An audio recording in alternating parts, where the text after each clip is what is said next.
महापौरांच्या प्रसिद्धीसाठी आता 25 लाख रुपये पालिका खर्च करणार आहे. या सगळ्या संदर्भात प्रस्तावाने बरोबर आहे. कसं वाटतं? कारण याआधी महापौरांच्या बंगल्यावर उदयगोष्टी करण्यासाठी खर्च मोठ्या प्रमाणात त्यांच्या प्रसिद्धीसाठी सतत आता महापौरांवर बोलणं आम्हालाही आता कंटाळा आलाय. कारण प्रतापच असे आहे की किती मांडावे आणि किती झाकावे. मुळामध्ये माझ्या हातामध्ये प्रस्ताव आहे. त्या प्रस्तावामध्ये अस्थायी समितीचा प्रस्ताव आहे. त्याच्यात 25,12,000 संख्या महापौर कार्यालयीन कामासाठी महापौर कार्यालयाच्या बघ ना फ्रेम बघ. मी नाही येत आहे ना. समाज माध्यम हाताळणी करू. त्याच्या आधी 10 लाख आणि समथिंग वर असे पैसे गेल्या 3 महिन्यात दिले. आता हा वर्षभरासाठी आहे. हा 25,12,000 हा प्रस्ताव आहे. आणि तुमच्या माध्यमातून मी ऐकते की महापौर म्हणतायत की हे माझं नाहीच आहे. पण नेमकं करताय कोण? 3 तिगाडी आणि गाडी बिगाडी असं भाजपचं चाललंय का? भाजपामध्ये स्थायी समिती काय बोलतो ते सभागृह नेत्याला माहिती नाही. सभागृह नेता काय म्हणतो ते महापौरांना माहिती नाही. महापौर काय म्हणतात ते दोघांनाही माहिती. आमच्या बरोबरचा संवादच नाही. पण नेमकं काय चाललंय काय? अरे ही महापालिका आहे. करदात्यांच्या पैशातून येणारा जो पैसा आहे तो सगळीकडे प्रत्येक ठिकाणी दिला जातो. परंतु महापौरांच्या प्रसिद्धीसाठी एका वर्षाला जर 40-45 लाख वापरले जाणार असतील तर प्रसिद्धी म्हणजे काय? जिथे महापौर जातात, कोणाला भटजीला भेटतात, यांना भेटतात, मुलींना भेटतात, ही प्रसिद्धी आहे का? महापालिकेने पण ठरवलं पाहिजे की हे बाल हट्ट कधीपर्यंत पुरवणार आणि पुरवण्याचा हे मुंबईकरांच्या निधी देण्याचं काम विचारपूर्वक नको व्हायला.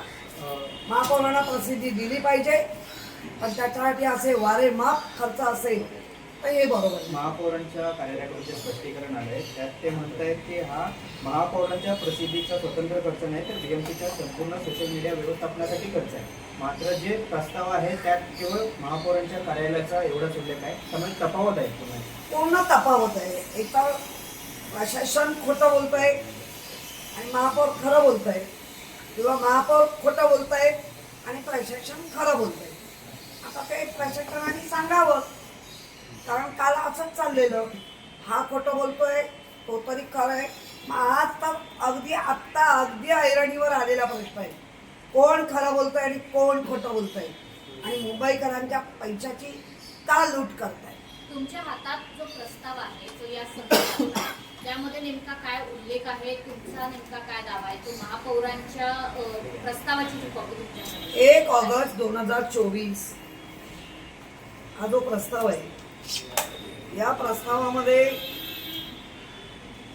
स्थायी समितीचा प्रस्ताव आणि याच्यामध्ये सरळ उघड लिहिलंय महापौरांच्या कार्यालयाच्या समाज माध्यम हाताळणी करता दिनांक 1 ऑगस्ट हे बघा. हा पेपर माझ्या घरचा नाहीये. हा पेपर महानगरपालिकेच्या चाललेल्या कामकाजामधला एक पेपर आहे. आणि आत्ता जर अशा पद्धतीने हे नवीन एक पद्धत काढली आहे भाजपने, 5 लाखापासून 75 लाखापर्यंत कुठलंच टेंडर बिंडर न काढता डायरेक्ट स्थायी समितीत आणायचं आणि पास करायचं. हे 5.75 त्याला म्हटलं जातं. हे 5.75च बोगस आहे. आतापर्यंत 5 लाखापर्यंत होतं, त्याची वाढ 75 लाखापर्यंत केली. म्हणजे डायरेक्ट 1 कोटीला जायचं नाही. 5 कोटी तुम्हाला खर्च करायचे असतील तर 5.75 5.75चे असे 5-4 ठराव आणायचे असे आणि लोकांची लूट करायची. महापौरांची अशी कोणती प्रसिद्धी आहे की जी मुंबई महापालिकेचा जो जनसंपर्क विभाग आहे तो करू शकत नाही, त्याच्यासाठी वेगळी समाज माध्यमांची नियुक्ती केली जाते? तुम्ही देखील महापौर होता, तुमच्या काळात सुद्धा याच कंत्राटदाराकडून समाज माध्यमांवरती पोस्ट केल्या जायच्या, तर तुमच्या पुरताच मर्यादित होता की संपूर्ण बीएमसी करता? नाही, खरं म्हणजे महापौरांपुरतंच मर्यादित असतं. आणि जे महापौरांच्या जे डिपार्टमेंट आहे प्रसिद्धीचं, खरं म्हणजे या सगळ्यांना वेगवेगळ्या कामात गुंतवून फक्त रीलच्या माध्यमातून महापौरांना प्रसिद्धी होऊ दे.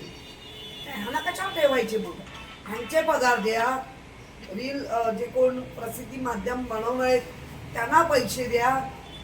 म्हणजे ज्या कामासाठी नेमलंय ते जर डिपार्टमेंट कामच करत नसेल तर मग आपल्या माध्यमातून ऐकताना विनंती आहे, यांना काढून घ्या, ते डिपार्टमेंट रिकामी करा आणि तुमच्याकडे घ्या.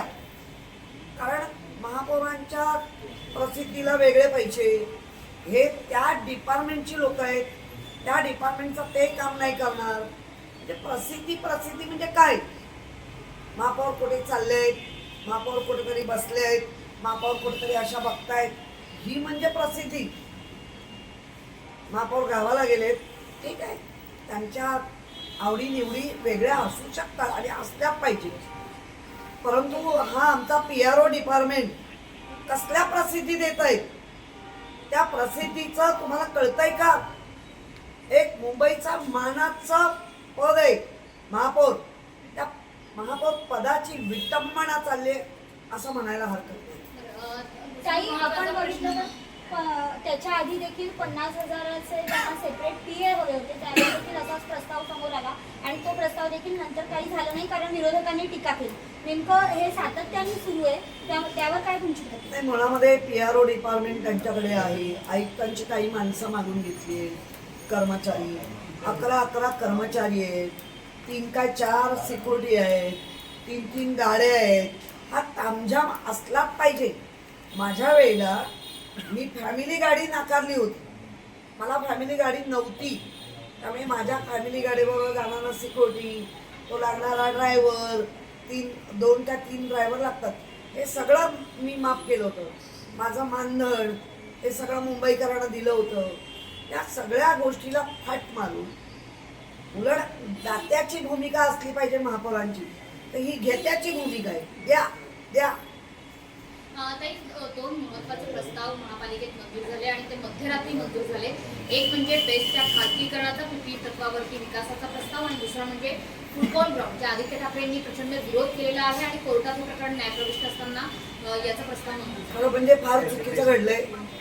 कुठलंही प्रकरण जेव्हा न्याय प्रविष्ट राहतं तर त्या न्याय प्रविष्टाचा विषय रिफर बॅक करावा लागतो, करायचा असतो.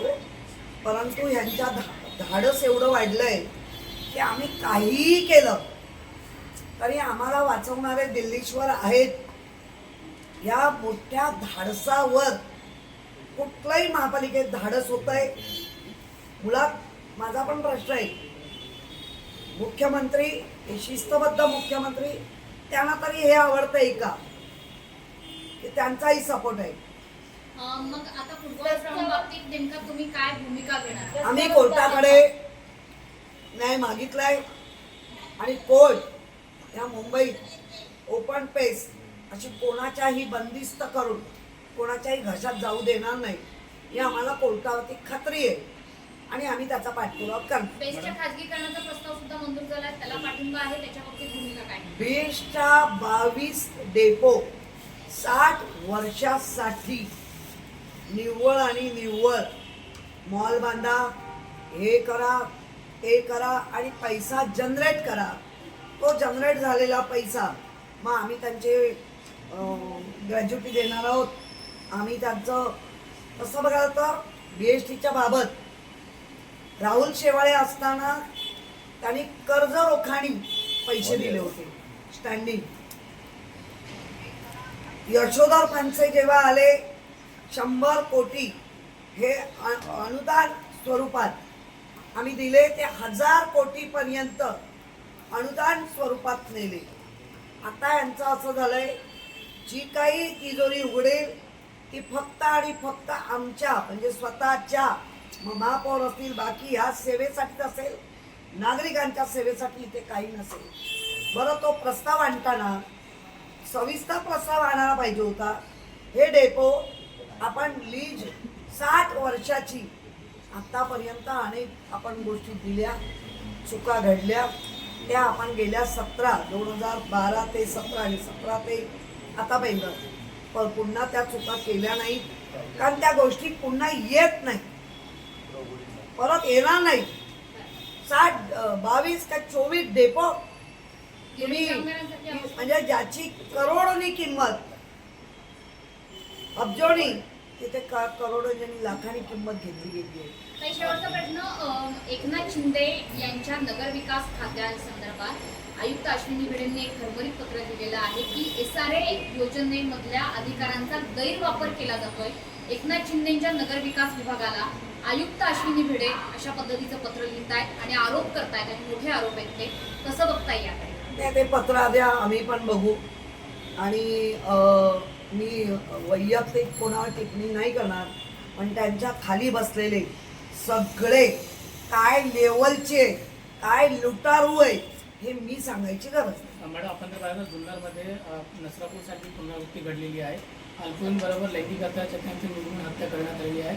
कसं पाहता याच्याकडे महाराष्ट्रामध्ये ज्या पद्धतीने ही घटना वारंवार वाढताना दिसून येते? काय पाहणार, गृहमंत्री, एक महिला उपमुख्यमंत्री काय करतायत? काय राजीनामे द्या. या अशा घटना वारंवार घडतात ना, लोकांचे राजीनामे मागण्यामध्ये खूप तुम्हाला हौस होती. राजीनामे द्या.